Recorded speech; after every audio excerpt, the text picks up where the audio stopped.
Agora, galera, nós vamos à nossa equação de Clapeyron.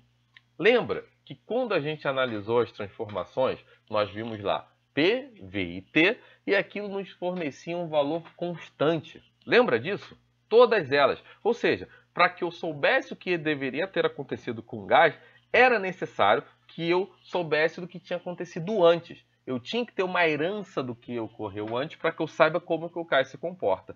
A partir de agora, olha que coisa interessante. É quando o Clapeyron começa a analisar o que é esse valor constante.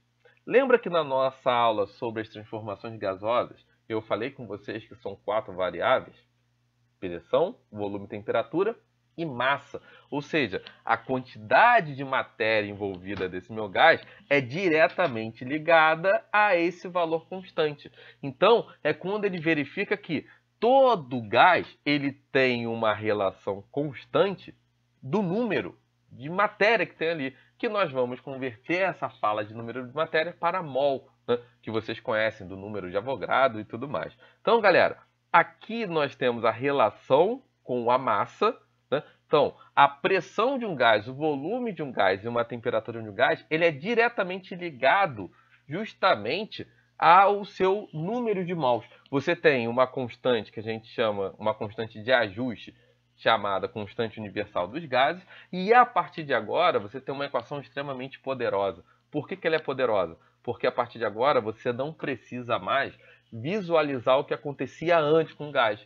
Se você sabe uma pressão, se você sabe um volume, se você sabe a temperatura do gás, você pode determinar, por exemplo, o número de mols que são envolvidos. Ou, se você sabe o número de mols, sabe a temperatura e o volume, você pode determinar a pressão. Então, você consegue fechar isso. Para vocês terem uma ideia, se eu tenho um gás ideal, se ele estiver nas condições normais de temperatura e pressão, eu tenho esse meu gás com uma temperatura de 0 graus Celsius. Né? Isso nos dará 273 Kelvin. Esse nosso gás estará uma pressão de 1 atm.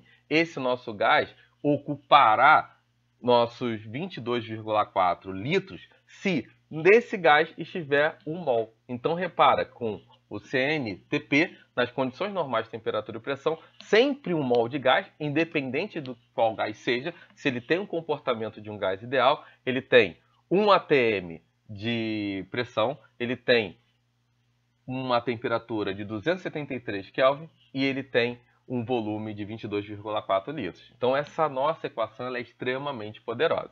Beleza? Então, vamos observar aqui um exercício sobre essa nossa equação.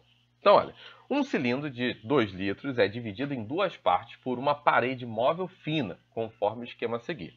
O lado esquerdo do cilindro contém 1 mol de um gás ideal. O outro lado contém 2 mols do mesmo gás. O conjunto está a 300 Kelvin, ou seja, todo mundo a 300 Kelvin.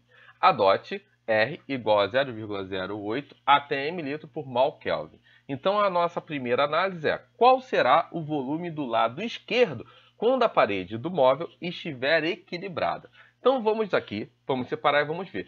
Para que ocorra o equilíbrio, concorda que a pressão de um lado tem que ser igual à pressão do outro? Porque se a pressão for diferente, diferença de pressão proporcionará o movimento do êmbolo. Então, partindo do princípio que não vai existir isso, as pressões serão iguais. Tranquilo? Então, ó, pressão igual. O que eu vou fazer? Utilizar aquela nossa equação do nosso PV igual a nRT. Né? Só que eu vou isolar o P. Então, olha como vai ficar. P é igual a nRT sobre V. É o que nós temos aqui para cada situação, para um lado e para o outro. Tudo bem? Tranquilo? Então, ó, vou só apagar para não atrapalhar as nossas próximas visualizações. Né? Então, repara que eu já tenho uma relação utilizando a lei de Clapeyron. Então, vamos lá, galera. Agora, como a temperatura é a mesma, o que eu posso fazer? Eu posso cortá-la. A nossa constante é a mesma, então também posso cortá-la. Consequentemente, olha o que eu tenho. Tenho o número de mols de um lado sobre o volume de um lado é igual ao número de mols do outro lado sobre o volume do outro lado. Substituindo os valores, o que eu concluo? que o volume que eu tenho do lado 2 é um volume 2 vezes maior do que o volume do lado 1. Entretanto, a gente viu que temos no cilindro 2 litros. Logo, V1 mais V2 tem que ser igual a 2 litros. Beleza? Substituindo nessa relação, ó, substituindo V2 em nosso V1 aqui, ó, pegar o nosso V2 e substituir igual a 2V1 nesse ladinho aqui, ó. Opa, nesse ladinho. O que nós vamos ter? V1 mais 2V1 é igual a 2. Então, 3V1 igual a 2. Consequentemente, passa esse nosso 3 para o outro lado. O volume que a gente tem do lado esquerdo é igual a 2 litros sobre 3.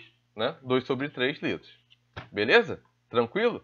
Pois bem, agora vamos ao item B. Galera, o item B ele quer saber qual é a pressão dos dois lados. Pessoal, a gente discutiu que a pressão dos dois lados, que eu não sei, elas são iguais. Tranquilo? O que eu vou fazer? Como eu já determinei o volume de litros do lado esquerdo, basta pegar todas as informações do lado esquerdo e calcular para determinar essa pressão. Como? Repara, volume 2/3, né, em litros. Né? Temperatura 300 Kelvin. O número de mol, 1 mol. Aí eu pego lá, né, o nosso PV igual a nRT. Se eu quero o nosso P, passo o V para o outro lado dividindo. Desenvolvendo a nossa continha, eu obtenho que a minha pressão vai ser de 36 atm. Léo, como você sabia que era atm? Pois bem, você tem que olhar a constante, você tem que respeitar, quando você utiliza a lei de Clapeyron, respeitar todas as unidades da constante. Então, ó, a minha pressão, de fato, eu vou encontrar em atm, porque o meu volume está em litro, ó, meu número de mols está em mol, e a minha temperatura está em Kelvin. Então, significa que eu vou obter justamente o valor correto. Beleza, galera? Então, pessoal, ficamos por aqui.